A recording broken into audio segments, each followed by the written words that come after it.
While on vacation in London, a young woman named Lily Adams posed in front of Tower Bridge with her father, Mark Adams, for a photo, hoping to capture a lovely family moment. However, when she later took a closer look at the picture, she noticed something shocking and immediately began to panic. This one image would change her life in ways she could never have imagined.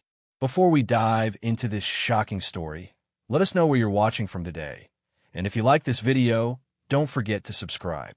The crisp morning air carried the scent of the river as Lily, formerly known as Alicia Ellie Gibson, embarked on an adventure that would forever alter her destiny.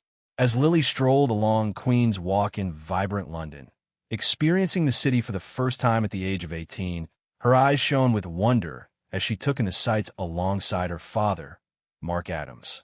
They had just finished their morning walk and were heading back to their Airbnb apartment on Bury Street. Lily's gaze swept across the sparkling river, a contented smile playing on her lips as she said to her father, "Dad, we should do more trips like this as a family. It's been amazing so far." Mark chuckled, his eyes crinkling at the corners, and replied warmly, "Well, sweetheart, we've pretty much emptied out our holiday savings jar for this one. If you want to plan another trip next year, you might need to cut back on that online shopping habit of yours." Mark winked teasingly, and Lily laughed in a light, carefree manner before replying, "That sounds fair. I don't mind cutting down on shopping if it means we get to do this again with you and Mom." As they continued their leisurely pace, the iconic Tower Bridge came into view, its majestic structure framed against the bright blue sky.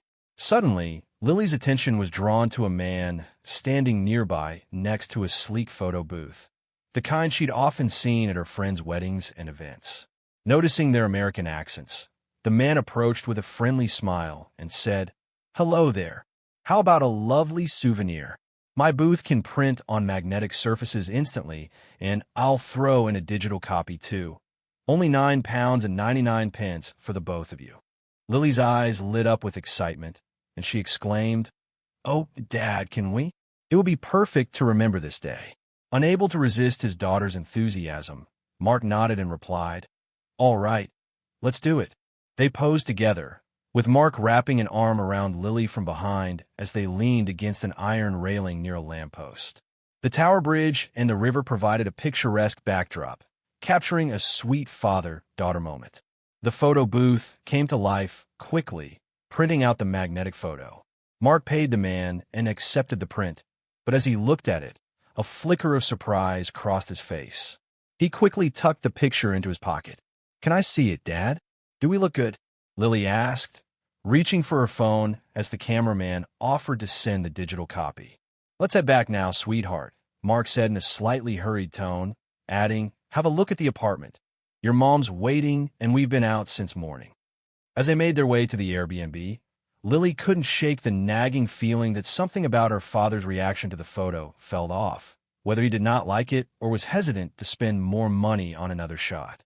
Choosing to set those thoughts aside, she focused on the excitement of exploring more of London with her parents. After all, if the photo turned out to be a disappointment, they could always return later to take more pictures, especially since their apartment was only a 5-minute walk away. When they arrived at the cozy apartment that had become their temporary home for a week, Susan Adams, Lily's mother, formerly known as Lisa Gibson, greeted them warmly as they entered. "How was the morning walk?" Susan asked while tidying up their luggage. "Did you bring me some breakfast?" Mark produced a paper bag containing a fresh bun and placed it on the table. Still buzzing with excitement from their photo session, Lily flopped onto the couch and pulled out her phone. Susan, noticing her daughter's enthusiasm, turned to Mark with a questioning look and said, "What's got her so excited?" Mark explained that there had been a man with a portable photo booth that printed a magnetic copy from Lily's spot on the couch. Lily playfully called out, "Dad's being sneaky, keeping the magnetic copy for himself and leaving me with just the digital one." Mark retorted with a grin, "Hey, at least you have the digital copy to post on social media." "You know me too well, Dad," Lily replied, already engrossed in her phone as she prepared to share their London adventure with her online friends.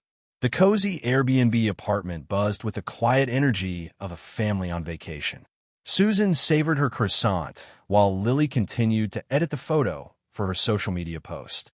Meanwhile, Mark, ever the restless soul, glanced around the room with a slight frown and said, we've accumulated quite a bit of trash already. I think I'll take it down to the garbage chute and maybe get some fresh air while I'm at it. Susan and Lily nodded absently, accustomed to Mark's need for the outdoors. Even back home in the U.S., he was rarely content to stay indoors for long. As Mark gathered the trash and headed out, Lily continued to work on her photo. She zoomed in, adjusting the contrast and brightness, when something in the background of their picture-perfect moment caught her eye. A green trash bin stood out like a sore thumb, but it wasn't just the bin that drew her attention. Attached to it was a missing person flyer. Squinting at the small image, Lily could make out the face of a little girl, with the words still missing boldly printed above the child's photo. A strange sense of familiarity washed over Lily as she stared at the girl's face, though she couldn't quite place why. Shaking off the odd feeling, Lily finished her edits and uploaded the photo to her social media account. Just as she hit post, Susan's voice broke through her concentration. "Lily, honey, let's go. I'm done with breakfast." After finishing her meal, Susan called out. Knowing how impatient her father could be when waiting, Lily quickly tucked her phone into her purse and joined her mother. They exited the apartment, expecting to find Mark waiting in the hallway or lobby. However, as they stepped outside, they realized he was nowhere to be seen. Surprisingly, neither Susan nor Lily felt particularly worried. They were well acquainted with Mark's tendency to wander off and reappear without warning, for he was never a quiet man after all. "He'll reach out when he's ready," Susan said with a shrug as they began to walk along the riverbank. As they retraced the path that Mark and Lily had taken earlier, they eventually found themselves back at the spot where the photo had been taken. The cameraman was still there, busy with other customers, and there, standing by the trash bin with the missing person flyer, was Mark. To Lily's surprise, her father was in the process of removing the poster from the bin. Approaching him, with curiosity piqued, Susan asked in a concerned tone, "Dear, what are you doing?" adding that those bins were full of germs. But it was Lily who immediately voiced the question that had sprung to her mind. "Dad, why are you taking down that poster?" Mark's head snapped up, his eyes widening with surprise. For a moment, he seemed at a loss for words before a practiced smile spread across his face. "Oh, this? Some poor family must have put this up looking for their lost daughter. I didn't want you to see it and get upset. I know how sensitive you're about things like that." He chuckled nervously as he folded the flyer and tucked it into his jacket pocket. It reminded me of those old news stories back in the States, the ones that always freaked you out as a kid. You used to have nightmares about kidnappings, remember? Lily frowned, a nagging feeling of unease settling in her stomach. Mark's explanation seemed odd, almost rehearsed. Why would he remove the flyer instead of simply ignoring it? And how did he know about it before they did? Yet, as Susan fussed over Mark, pouring sanitizer on his hands and suggesting they continue exploring London, Lily pushed her doubts aside. She told herself it was silly to overthink her father's actions. He was probably just doing his random, overprotective fatherly thing in his own peculiar way. Though the afternoon sun cast long shadows across the cobblestone streets of London, Lily couldn't quite shake the image of the little girl's face from her mind. As the Addams family continued their exploration of the city, its vibrant energy pulsing around them, any earlier suspicions in Lily's mind were gradually replaced by the excitement of adventure. Hours slipped by in a blur of sightseeing, each moment filled with laughter and wonder as they embraced the beauty of their surroundings. When Big Ben's clock tower chimed at 1 p.m., Mark's stomach suddenly growled as he checked his watch. "I'm getting hungry," he announced in a forced casual tone. "Let's find a place to grab some food." As Mark and Susan scanned the area, their eyes darting from one quaint cafe to another, Lily trailed behind, her attention fixed on her phone. The bright screen was a stark contrast to the muted tones of the historic city, and the notifications from her earlier post exploded, a constant stream of likes and comments demanding her attention. One particular comment from her best friend back home made her heart skip a beat. "OMG, Lily, that girl in the missing person flyer looks so much like you." It's like seeing your mini-me. Lily's steps faltered. Her mind raced as she reread the comment. The playful tone of her friend's words did little to quell the growing unease in the pit of her stomach, as she found herself staring again at the blurry image of the flyer in the background. Mark's voice then cut through her thoughts, sharp and urgent, as he gestured toward a charming restaurant with an outdoor seating area adorned with colorful flowers. How about this place? They have a nice outdoor seating area, and it's just across Pottersfield's Park. Lily nodded absently, forcing a smile as she followed her parents to a fancy table nestled against the building's weathered brick facade. The wrought iron chairs scraped against the pavement as they settled in, the sound grating in Lily's ears. While Susan perused a menu with a furrowed brow, Lily remained engrossed in her phone, her thumbs flying across the screen as she typed out a casual reply to her friend, each word carefully chosen to hide the tremor of uncertainty that she felt. Soon, Mark called out again, his voice laced with an oddly intense concern. "Is everything all right? What are you reading?" Startled by the urgency in his tone, Lily quickly locked her phone and slipped it back into her purse. "Sorry, Dad. I just got distracted," she mumbled as she reached for the menu. As they placed their orders with a cheerful waitress whose accent lifted the conversation like soft music, Lily's mind drifted back to the missing person flyer. The nagging feeling of familiarity that she'd experienced earlier had only intensified after reading her friend's comment. The clinking of cutlery against plates and a low hum of conversation faded into the background as she struggled with her thoughts.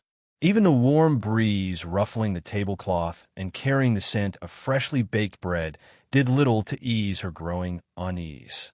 Suddenly, Lily spoke up, cutting through the comfortable silence at their table. "Dad, can I see that missing child flyer you took down earlier?" The effect of her words was immediate and alarming. Mark's fork clattered against his plate, the sound unnaturally loud in the quiet corner of the restaurant. His face, which had been relaxed in the afternoon sun, tightened visibly as he repeated in a strained voice, "I'm not sure I have it anymore, honey. It must have slipped out of my pocket or blown away in the wind." Lily frowned and fixed her sharp gaze on her father, certain she had seen him tuck the flyer safely into his navy blue jacket, the same jacket that now hung on the back of his chair. "But I saw you put it in your pocket," she insisted steadily, despite the tremor of doubt running through her voice. Even as Mark moved to pat his jacket pocket in a gesture that seemed more performative than genuine, he apologized quickly. "Sorry, darling, it's not there anymore." He added hurriedly, "It's probably for the best. You just get upset if you saw it." Susan, who had been silently watching the exchange with her fork suspended halfway to her mouth, finally spoke up with a note of genuine confusion in her voice. "What's this about, a flyer? I'm curious too." There was something in her eyes, a flicker of concern, that mirrored Mark's. Dismissing their worries with a broad, emphatic hand gesture, Mark insisted, "It's nothing really. We shouldn't ruin our holiday mood over a piece of paper." Yet, Lily couldn't shake the uneasy feeling that her father was hiding something from her. He had steered clear of any conversation about the flyer since that morning, and the weight of unspoken words hung as palpably as the aroma of their cooling meals. In an attempt to break the tension, Lily asked innocently, "Do either of you have any of my childhood photos on your phones?" Though the question was innocent in tone, it caused Mark to tense visibly, his knuckles whitening as he gripped his napkin. "Why do you ask?" he asked, his voice tight. Lily tried to keep her tone light and casual, explaining, "I posted that picture we took together on social media, and my friends keep saying how similar I look to that little girl in the flyer. Like I'm just the adult version of her." "That's nonsense," Mark said firmly, his words clipped and sharp. "Your mother and I raised you. You don't look anything like that girl." The severity in his tone took Lily aback, yet she pressed on in a playful manner. "Come on, Dad. You must have at least one of my childhood photos on your phone. Can I see it, please?" Mark's expression tightened further, and the lines around his mouth and eyes deepened as he finally replied, "I'm afraid not, sweetheart. My phone's memory was full, so I moved most of the files to our computer back home before the trip. I don't have any of your old pictures with me." Susan nodded in agreement, her movement slightly delayed as if it were not entirely natural. I don't have any on my phone either, dear. Disappointment washed over Lily, mingling with a growing sense of doubt that gnawed at her consciousness. Why did her father keep making excuses and avoiding the topic of the missing flyer?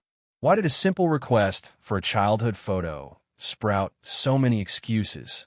Glancing around the restaurant for a distraction from her discomfort, Lily's gaze landed on a figure across the street in Potter's Fields Park, a determined woman methodically putting up a flyer, the very same missing girl flyer that her father had taken down earlier.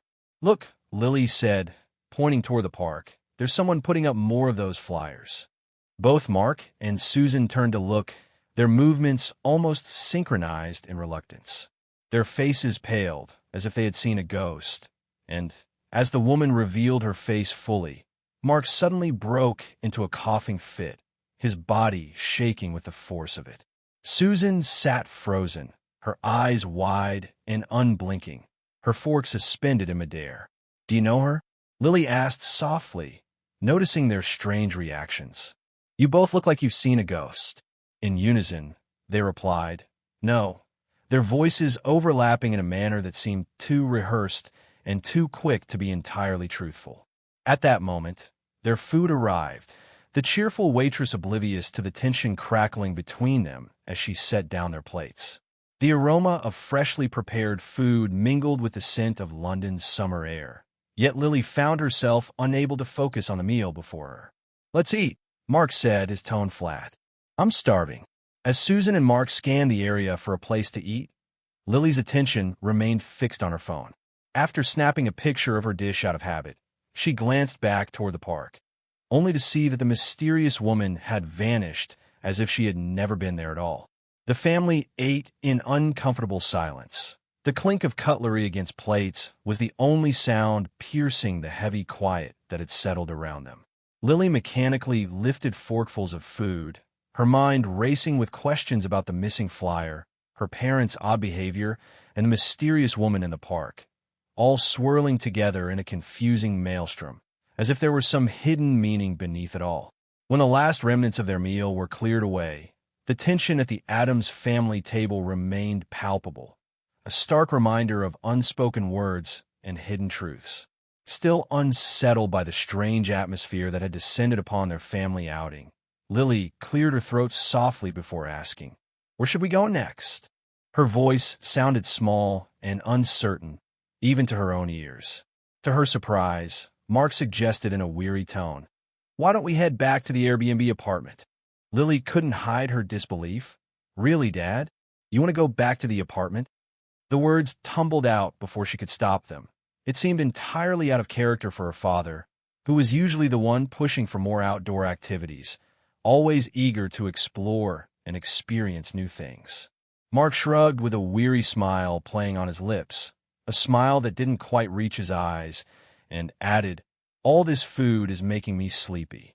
I'm not as young as I used to be, you know." Though his excuse rang hollow in Lily's ears, she nodded slowly, her mind racing to make sense of this latest oddity in a day filled with strange occurrences. After paying the bill, as they rose from the table, Lily couldn't help but notice how her parents moved with an urgency that belied Mark's claim of tiredness. They set off toward their Airbnb apartment, just a short 10-minute walk from the restaurant. The streets of London stretched before them like a tapestry of old and new, the city's rich history evident in every cobblestone and centuries-old building. Yet Lily was too preoccupied with the growing list of questions demanding answers. As they approached the apartment building, a familiar figure caught Lily's attention, a woman whose face and demeanor seemed hauntingly familiar from the park, now posting flyers just outside their building. Her movements were methodical, each flyer placed with care, her face a mask of determination tinged with deep, abiding sadness. Without thinking, Lily approached the woman, drawn by an inexplicable pull. "I hope you find your missing girl, ma'am," she said softly, reaching out to gently tap the woman's shoulder. The woman turned, her eyes widening in confusion as they met Lily's for a brief, timeless moment. Before Lily could say anything more, she felt strong hands on her shoulders pulling her back. Mark and Susan had appeared beside her, their movements almost frantic as they ushered her into the building. Lily stumbled slightly, caught off guard by their urgency. "What are you doing?" Susan hissed in a strained, low voice as they entered the lobby. "You can't just approach strangers like that."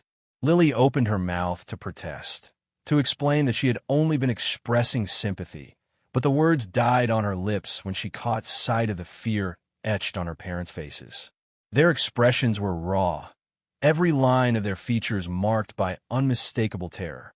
In the elevator, as the soft ding of passing floors broke the tense silence, Lily's mind whirled with confusion, trying to make sense of her parents' reaction. It was as if they were afraid of something or someone. Once inside their unit, an uncomfortable silence settled over the family. Mark and Susan moved about the small space with forced casualness, placing down their belongings and tidying up with deliberate, controlled movements. Mark shrugged off his jacket and draped it over the sofa before unbuttoning the collar of his shirt beneath it. "Your mother and I are going to rest for a bit," he announced in a tone that tried to be light. "Maybe we can continue our sightseeing later in an hour." Before Lily could respond, Mark and Susan had disappeared into the bedroom, the door closing behind them with a soft click that echoed in the sudden quiet of the apartment. Left alone in the living room, Lily sank onto the couch, her mind racing. She unlocked her phone and scrolled through more comments on her post, the observations about her resemblance to the missing girl growing with each comment, sending fresh chills down her spine. She typed out a reply, trying to deflect attention with a joking emoticon. "You guys are missing the focus of the picture." But even as she hit send, she knew the lightness of her words was only a poor mask for the turmoil inside. As she set her phone down, her eyes fell on Mark's jacket carelessly thrown over the arm of the sofa. It lay there, innocuous and unremarkable, yet Lily felt inexplicably drawn to it, as if it held the answers to all the questions swirling in her mind. Almost without realizing what she was doing, Lily reached for the jacket. Her hands trembled slightly as they searched its pockets. Her breath caught in her throat when her fingers brushed against a piece of paper. The missing person flyer was still there, along with the magnetic photo print from that morning. Heart pounding, Lily glanced toward her parents' closed bedroom door, where she could faintly hear their indistinct voices. Knowing she had little time, she hurried to her own room, closing the door quietly behind her. Sitting on the edge of her bed, Lily unfolded the flyer with trembling hands. The paper felt rough against her fingers. Its weight was somehow more significant than it should have been. She ran her fingers over the printed image, absorbing details she had not been able to see clearly in the low-resolution digital copy on her social media post. The little girl's face stared back at her, eyes wide and innocent, a smile frozen in time. But it was the small printed date, 2005, that caught Lily's eye, making her gasp audibly. The realization struck her like a physical blow, stealing the breath from her lungs. Not only did the girl bear a striking resemblance to her, but she would now be exactly Lily's age. Lily thought that if only she could find a picture from her childhood, it might confirm her suspicions and ease her troubled mind. Perhaps she was simply overthinking the situation. Determined to find answers, Lily opened her social media app once again, this time navigating to her father's profile. She scrolled through years of posts, each swipe revealing another layer of a life she had always believed was hers. Eventually, she reached the oldest posts, and there, staring back at her from the screen, was a photo of herself taken just a few years after the age of the missing girl. Lily's heart seemed to stop as she truly looked at it for the first time. The resemblance was undeniable and unmistakable. In that moment, as she sat on her bed in a rented apartment in London, thousands of miles from the life she had always known, the very foundations of her world began to crumble. Questions she had never considered before now demanded answers. Why was there a picture of her here in London, so far from the U.S.? And why had her parents been acting so suspiciously since that morning? Was there something they weren't telling her? Something she needed to know? With determination born of desperation, Lily snapped a close-up picture of the flyer with her phone. Her hands shook as she carefully folded the paper, creasing it along the same lines it had been before she had stepped out of her room. Every movement was cautious and deliberate, weighted with significance. as though she were handling not just a piece of paper, but a key to unlocking the truth of her very existence. Standing before her parents' bedroom door, one hand resting on the handle while the other hovered, ready to knock, Lily longed for answers, even though she suspected they might only provide more excuses or even anger her for disturbing their rest. Just as her knuckles hovered inches from the wood, muffled voices from within reached her ears. Her hand froze, and she leaned closer, pressing her ear against the cool door. The gentle contrast of the cool wood against the heat of her flushed cheek made the moment all the more intense as she strained to make out the whispered words on the other side. Each word that came through was like a dagger to her heart, shattering the last remnants of a life she thought she knew. Lily heard her father's voice, now tinged with panic, a stark contrast to the confident, reassuring father she had always known, saying something about the missing girl photo, and then her mother's reply, soft yet devastating, "It's either we tell her, or one day she'll find out on her own. She'll hate us." Her father's resigned voice continued, "We've loved her enough," and then his voice carried a desperate edge, "She won't betray us." There was a heavy pause filled with unspoken truths, and then her mother added, "We kidnapped her, Mark. She would hate us if she ever knew." Mark replied, his tone fraught with dread, "This holiday is a mistake, coming back here to London." The world seemed to tilt on its axis as the shocking truth hit Lily. She felt her chest constrict as if she had been holding her breath, and a wave of dizziness washed over her. In her shock, Lily stumbled slightly, her hand accidentally brushing the door handle, which creaked open to reveal Mark and Susan standing there with faces that were masks of shock and horror. In that suspended moment, as they stared at one another with unspoken truth hanging between them, Lily's voice trembled as she managed to whisper, "Mom, Dad." The words felt wrong in her mouth, a lie she had unknowingly been living for 18 long years. "Who were you talking about?" Mark asked, his face paling and the color draining from it as though he had seen a ghost. Even in his panic, he attempted to cover with another lie, his words stumbling out in a rush. "We weren't talking about you, sweetheart. It was about the neighbor's child," but Lily had reached her breaking point. Hours of doubt and confusion, culminating in this day of half-truths and evasions, finally boiled over. "Stop lying to me," she cried, her voice cracking with emotion as tears welled up and spilled down her cheeks in hot, streaming paths. "You've been lying all day, all hours. I'm not a kid anymore, and I'm not stupid. Just tell me the truth." The force of her outburst seemed to physically push Mark back. His shoulders sagged with defeat as he replied weakly, "It was for your own good." His words sounded hollow even to his own ears as he added, "We can explain everything. You'd better listen."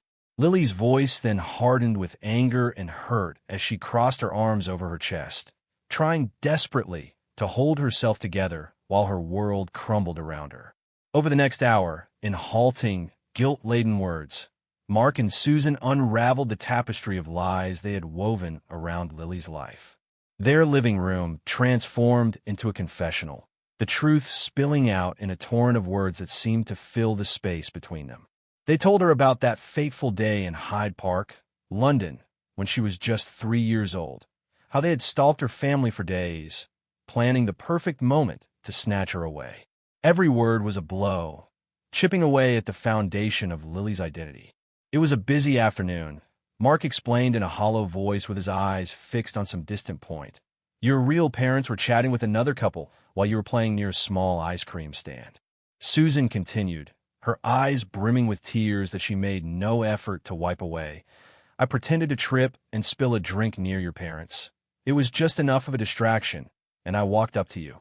Mark, finally meeting Lily's eyes, added with a pained expression, "I promised to take you for ice cream because you were such a good, trusting girl. You didn't resist at all." They spoke of fake documents hastily arranged, a flight to the United States, changing her name from Sarah Wells to Lily Adams, and of building a life around a stolen child. Each revelation dismantled the life Lily had known, piece by piece, as she listened in disbelief, as though she were watching the scene from a distance. The apartment, which had felt cozy and familiar just hours before, now seemed alien and threatening, the walls closing in as the air grew thick and oppressive. "You're crazy," Lily whispered, her voice heavy with unshed tears. "You're criminals." Mark reached out as if to touch her, but Lily recoiled, her words sharp and final. "I loved you both, but now I don't want to be family with kidnappers who have lied to me for 18 years. I'm going to the police station now, and I'm reporting you both." The color drained from Mark and Susan's faces as the gravity of the situation sank in. In a sudden, dangerous tone, Mark stepped toward her, saying, "I'm afraid I can't let you go now," his voice low and menacing. Lily backed away, her eyes wide with disbelief, for the man before her now bore little resemblance to the loving father she had known. Instead, there stood a desperate criminal, cornered and unpredictable. "You're out of your mind," she exclaimed, her voice shaking. "You can't just keep me here. You'll go to jail for this." But as she turned to flee the apartment, Mark's hand shot out, grabbing her arm with bruising force. "Yes, I can," he growled, his face contorted with a mixture of desperation and misguided love, "because I love you too much to let you ruin our family." In that moment, as Lily struggled against the iron grip of the man she had called father for 18 years, she realized that the life she had known was truly over. Whatever happened next would change everything. The long-buried truth finally emerged, setting in motion a chain of events that would alter not only Lily's life, but the lives of everyone entangled in this tangled web of lies and stolen identity. The tension in the room was so dense, it seemed as if one could cut it with a knife. Lily's eyes darted between Mark and Susan as she searched desperately for any sign of the loving parents she thought she knew, only to see strangers, kidnappers who had stolen her very life. With each labor breath, she cried out, "Let me go." Her voice, raw with emotion, echoed as she struggled against Mark's grip, proclaiming, "I'm not your prisoner. You can't do this." Mark's face became a mask of determination and fear, his eyes wild with a desperation Lily had never seen before. "We need to sit down and discuss this," he said in a strained, barely controlled voice. "We love you, Lily. We didn't treat you like a prisoner. We can't let you throw away all the good things we've built." His comforting words now rang hollow in Lily's ears. "How could you claim to love me when everything has been built on a lie?" she demanded, her voice trembling with fury. The life they had created felt like a house of cards, collapsing around her, and even though they insisted she was not a prisoner, the home they had built now felt more like a prison, one from which they had stolen her away from her real parents. In that moment, Lily's fear quickly turned to a white-hot rage that burned through her veins. She lashed out both physically and verbally. "I hate you!"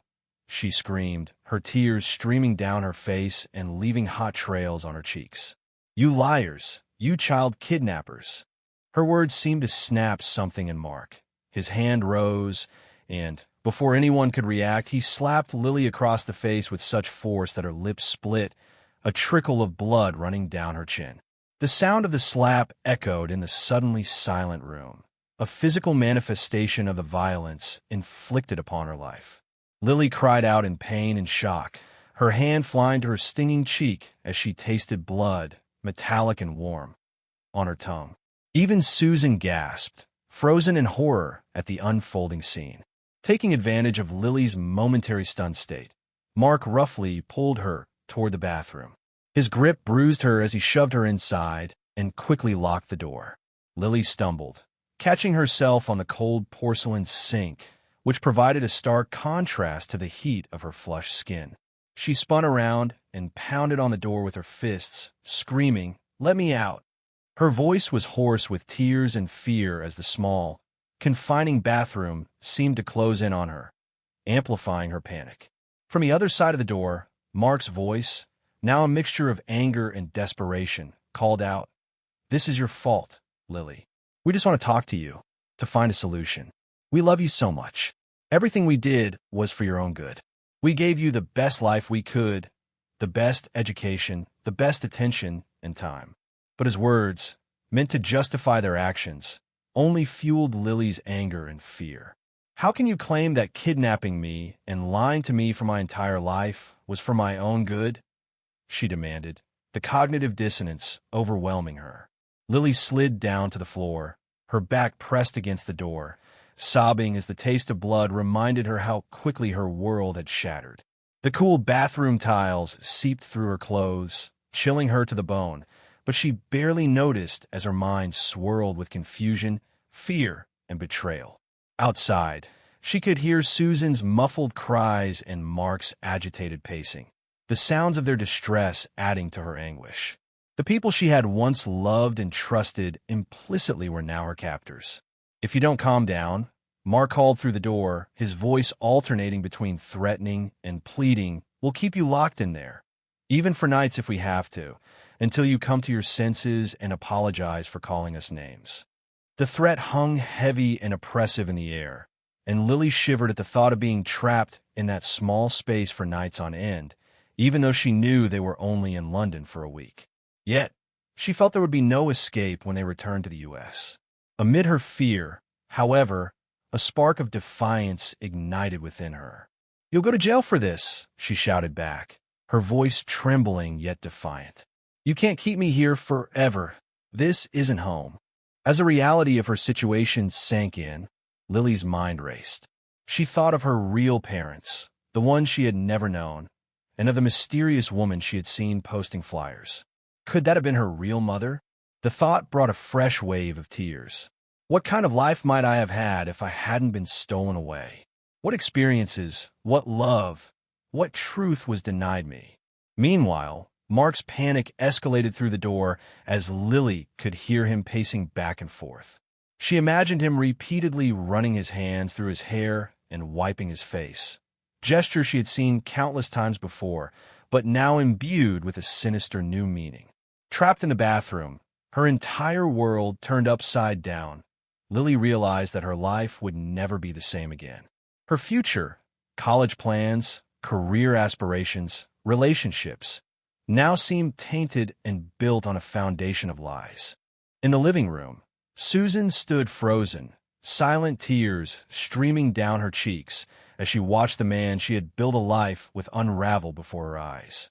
The weight of their actions, the years of lies and deceit, pressed down upon them, filling the apartment with an almost tangible sense of dread and regret.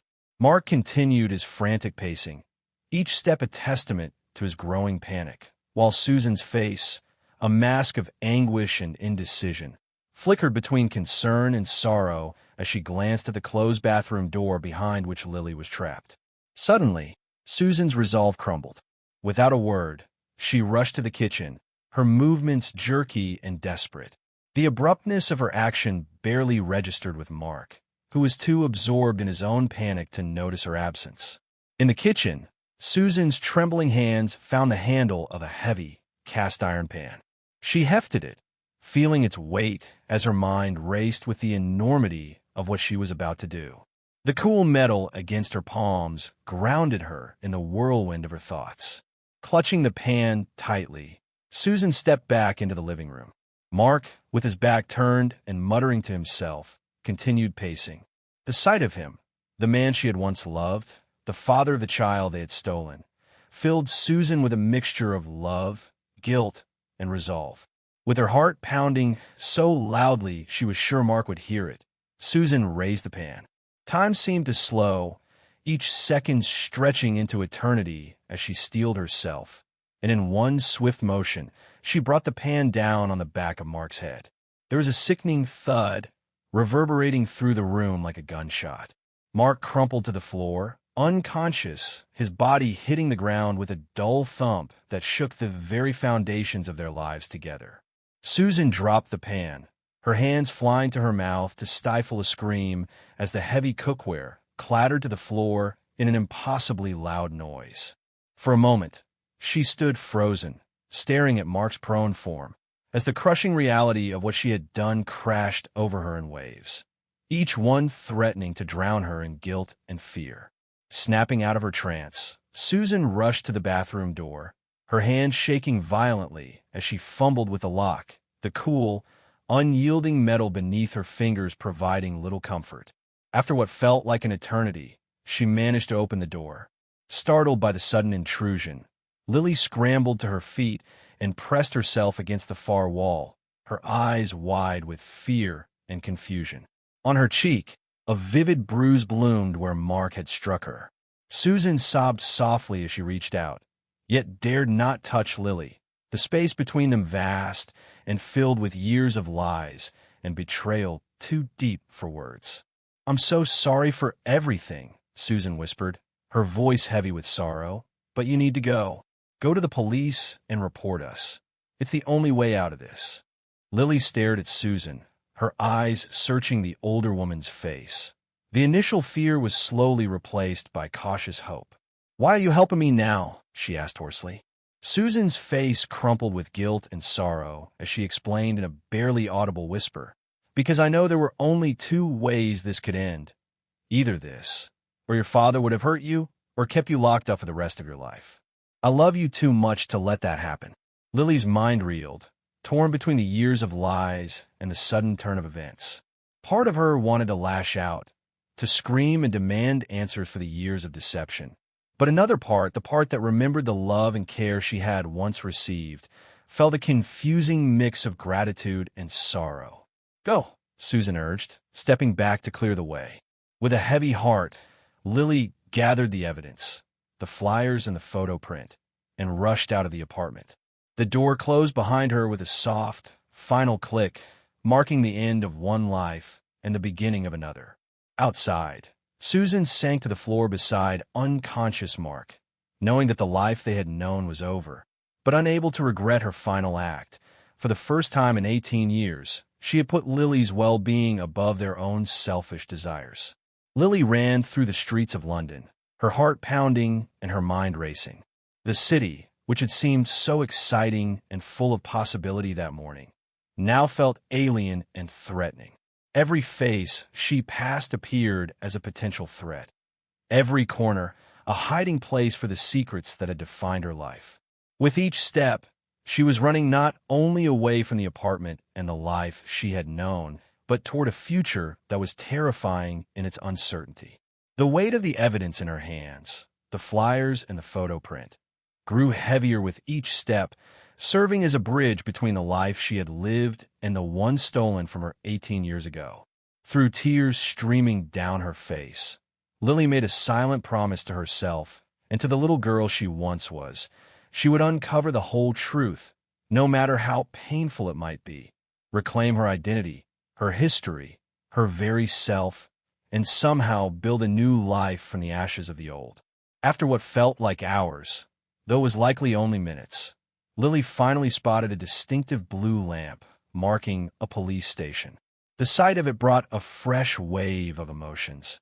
Relief mingled with fear and uncertainty. Bursting through the station's doors, Lily was breathless and trembling.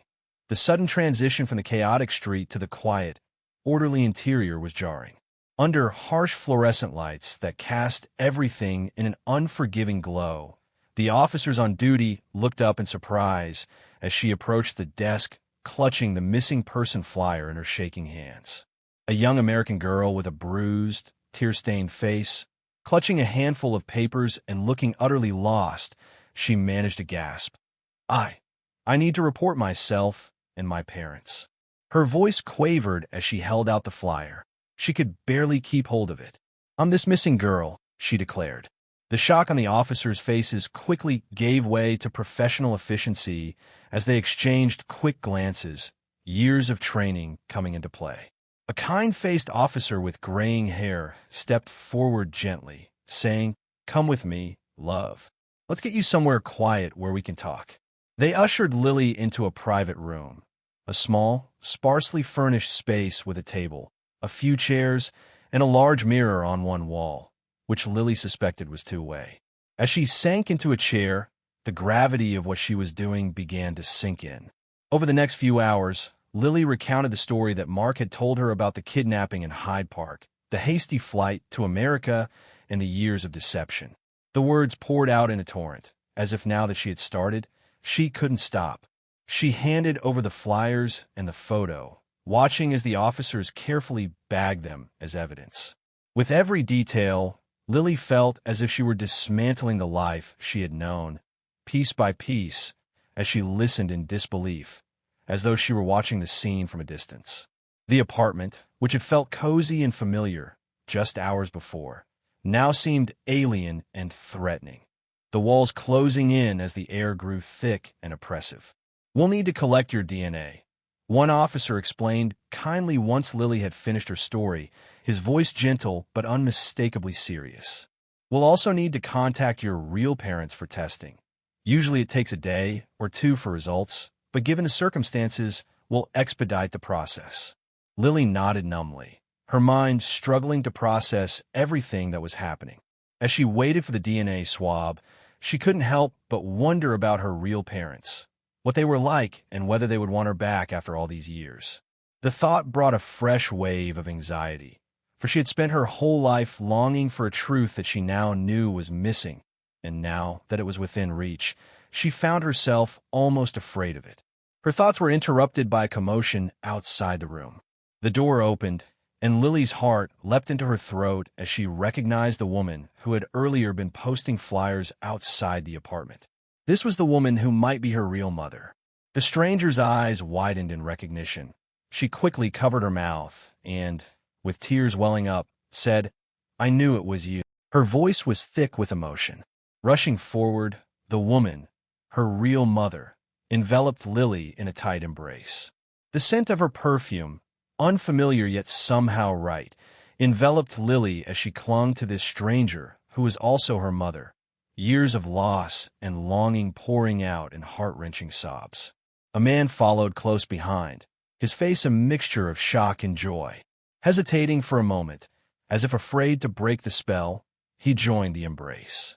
In that moment, Lily allowed herself to be held by the parents she had never known. The police gently ushered them into a private room where they could talk through tears and broken sentences. Lily's real parents introduced themselves as Clara and Richard Wells. Although the names felt strange on Lily's tongue, there was an undeniable rightness to them.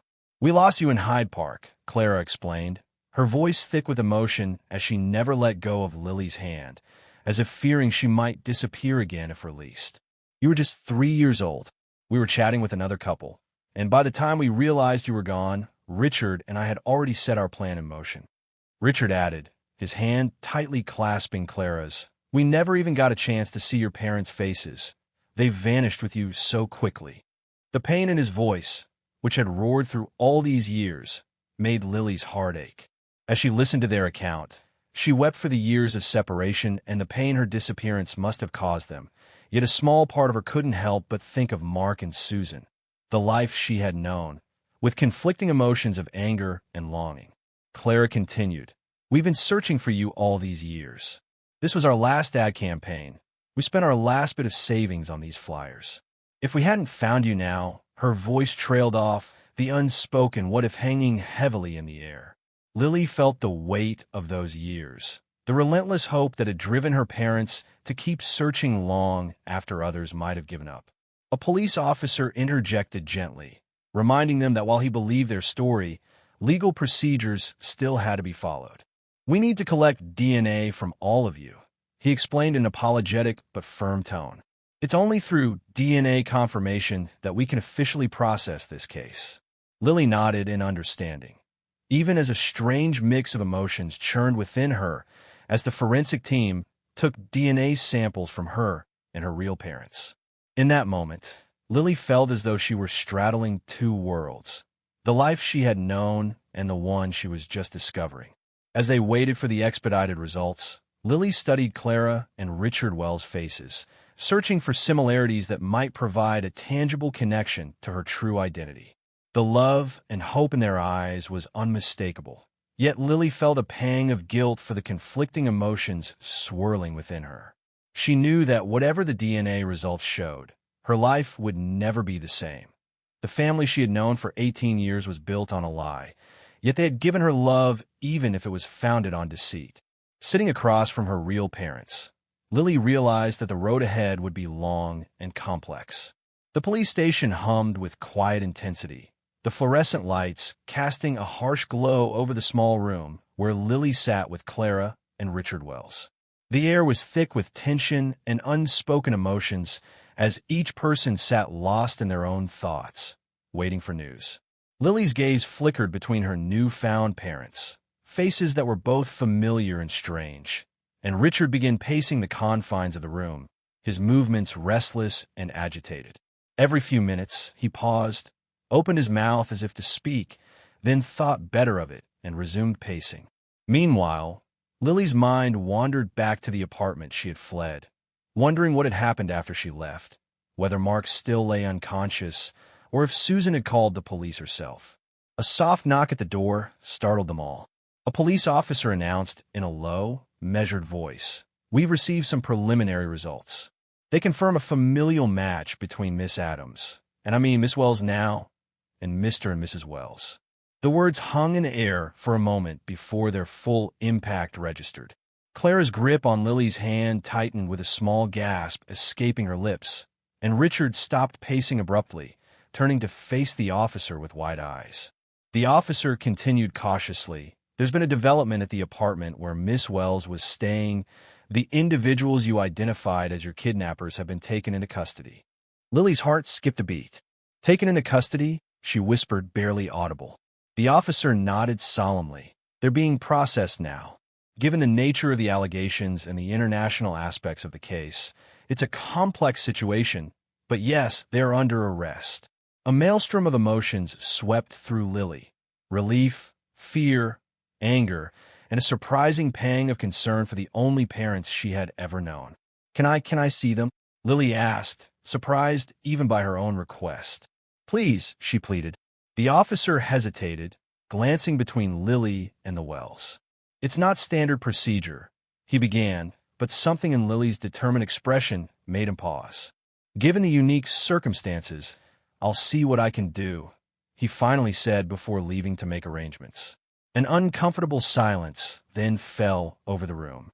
Clara and Richard exchanged worried glances, unsure how to react to Lily's request. "Are you sure you want to see them after everything they've done?" Clara asked hesitantly. Lily took a deep breath, trying to sort through the jumble of her thoughts. "I know it doesn't make sense," she said slowly, "but for 18 years they were my parents. I need to see them to understand." Richard moved closer, kneeling beside Lily's chair, his voice soft and compassionate. "We understand. This isn't easy for any of us, but we're here for you, no matter what." The sincerity in his voice, along with the unconditional support offered by her true parents, brought fresh tears to Lily's eyes.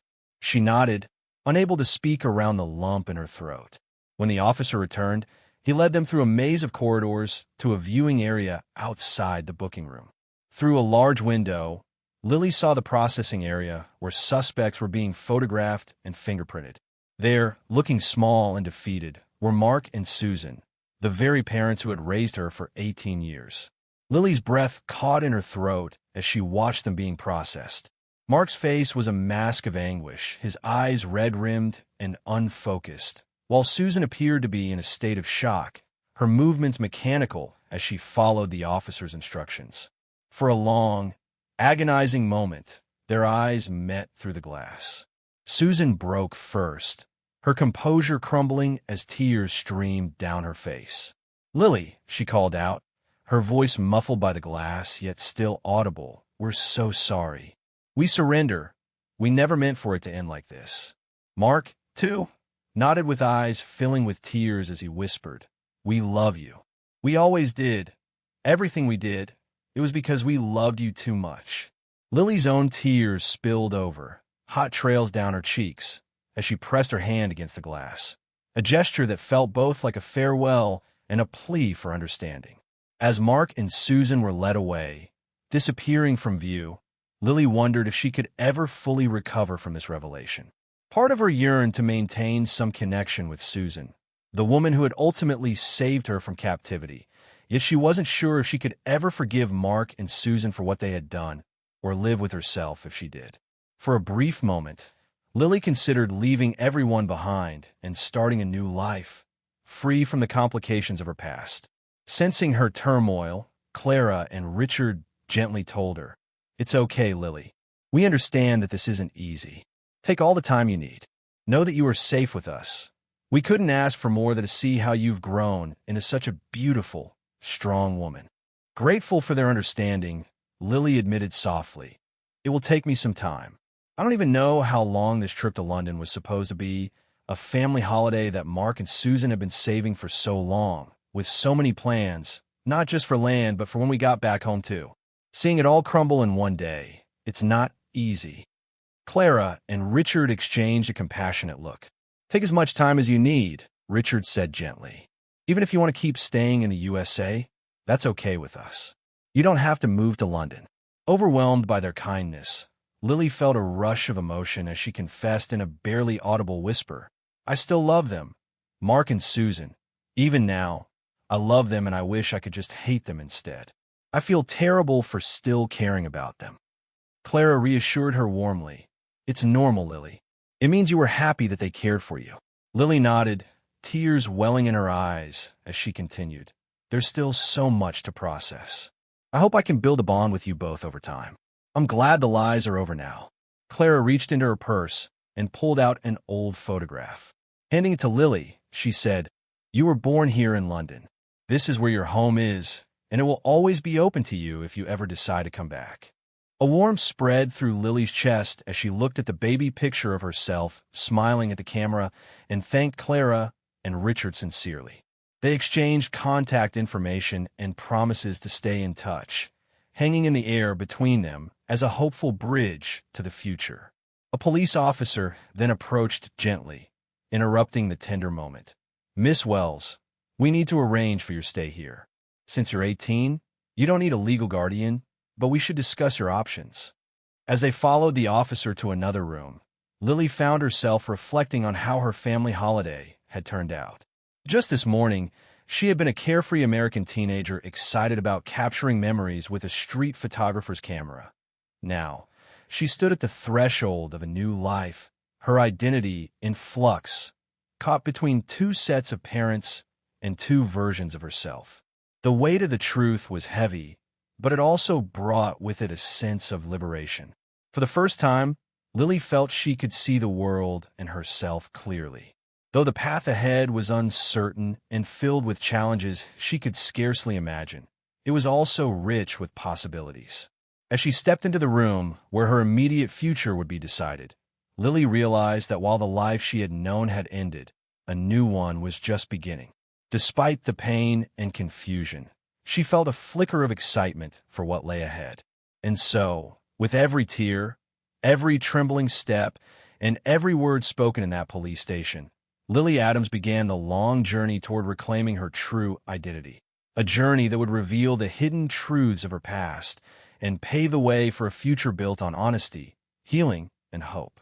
Don't forget to subscribe to our channel for more great stories like this one. Share this video with your friends and family, and let us know your thoughts in the comments below.